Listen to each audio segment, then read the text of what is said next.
Welcome students to our YouTube channel Kavita study adda. Students, आज हम देखेंगे क्लास 10th साइंस का 8th चैप्टर जीव जनन कैसे करते हैं, हाउ डू ऑर्गेनिज्म्स रिप्रोड्यूस।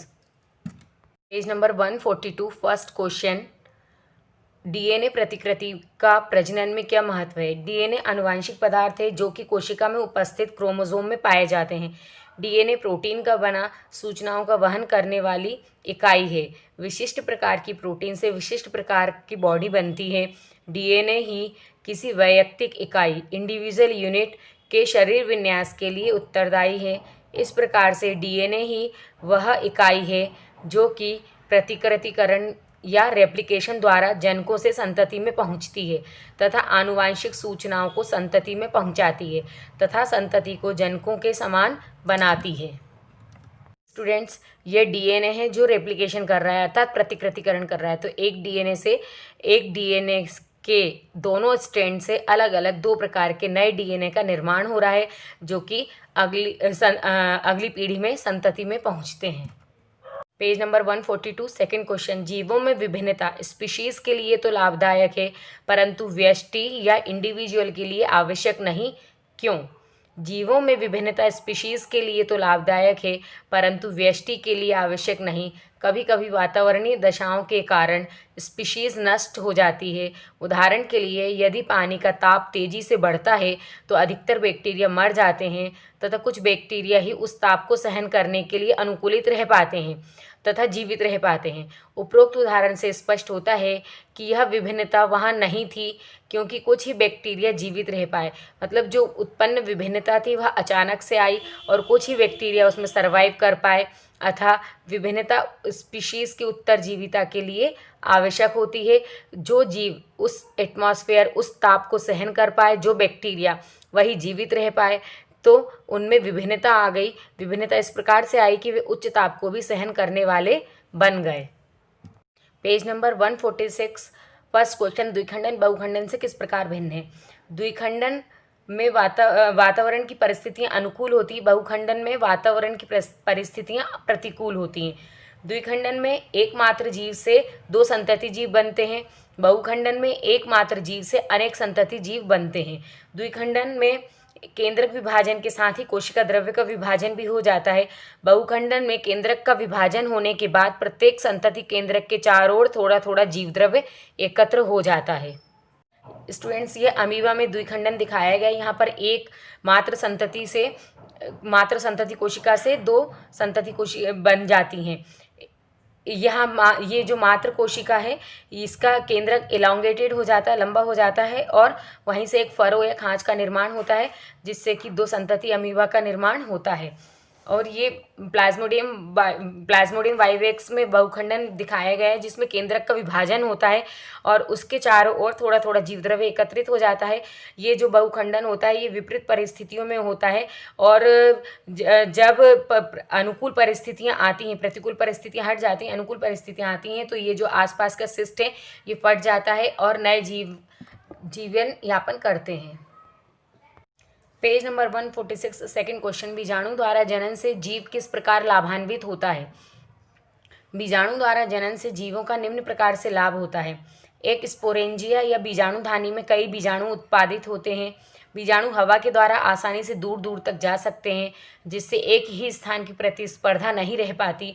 प्रतिकूल परिस्थितियों से बचने के लिए बीजाणु अपने चारों ओर एक मोटी कुटी या सिस्ट बना लेते हैं तथा अनुकूल परिस्थितियां आने पर यह पुटी से बाहर आ जाते हैं।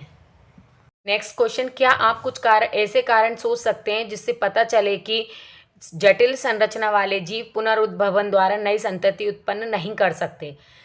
उत्तर, सरल संरचना वाले जीव जैसे हाइड्रा, प्लेनेरिया पुनरुद्भवन द्वारा अपने समान जीव उत्पन्न कर सकते हैं। पुनरुद्भवन में जीव के शरीर के किसी भी खंड से नई संतति बन सकती है। सरल संरचना वाले जीव एक ही प्रकार की कोशिकाओं से मिलकर बने होते हैं और शरीर के किसी भी भाग से वृद्धि और विकास कर सकते हैं।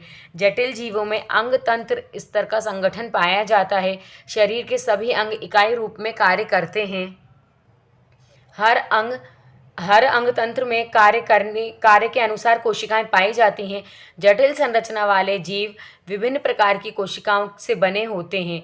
ये अपनी शरीर की त्वचा, पेशियों, रक्त आदि को पुनरुत्पादित कर सकते हैं, परंतु एक नए जीव को जन्म नहीं दे सकते हैं।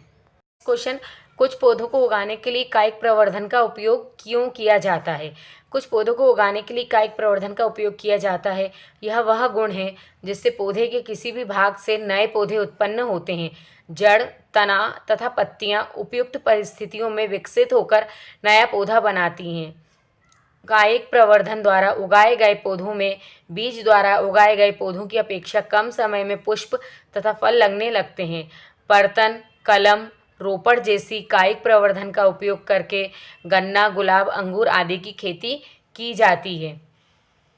कायिक प्रवर्धन के लाभ: पुष्प एवं फल जल्दी उगने लगते हैं। बीज रहित फल के उत्पादन में यह विधि उपयोगी है। यह उन पौधों को उगाने के लिए उपयोगी है जो बीज से उगने में असमर्थ हैं, जैसे गुलाब, केला आदि। इस विधि द्वारा उत्पादित सभी पौधे आनुवांशिक रूप से जनक पौधे के समान होते हैं, अतः उन्नत किस्म के पौधों के लिए यह उपयोगी है। नेक्स्ट क्वेश्चन, डीएनए की प्रतिकृति बनना जनन के लिए आवश्यक क्यों है? डीएनए डीऑक्सीराइबोज न्यूक्लिक अम्ल प्रतिकृतिकरण जनन का एक भाग है। इसमें जनकों में उपस्थित सूचनाएं उनके संततियों में पहुंचती हैं। यह शरीर संरचना को निर्धारित करता है। जनन कोशिकाओं में डीएनए रासायनिक क्रियाओं द्वारा प्रतिकृति कर 2 प्रति बनाता है। डीएनए की प्रतिकृति हमेशा विभाजन करने वाली कोशिकाओं में होती है, जिसमें एक कोशिका 2 भागों में विभाजित हो जाती है, अतः इससे अगली पीढ़ी या संतति में सूचनाओं का वहन हो पाता है। इसलिए डीएनए की प्रतिकृति जनन के लिए आवश्यक है। पेज नंबर 154, फर्स्ट क्वेश्चन, परागण क्रिया निषेचन से किस प्रकार भिन्न है? परागण की क्रिया में परागकणों का स्थानांतरण पुंकेसर से वर्तिकाग्र पर होता है। यह क्रिया हवा, पानी, कीट आदि किसी भी माध्यम से हो सकती है। निषेचन या फर्टिलाइजेशन में मेल एंड फीमेल गैमेट संलयित होते हैं। यह क्रिया ओव्यूल में होती है तथा इस क्रिया से जाइगोट बनते हैं।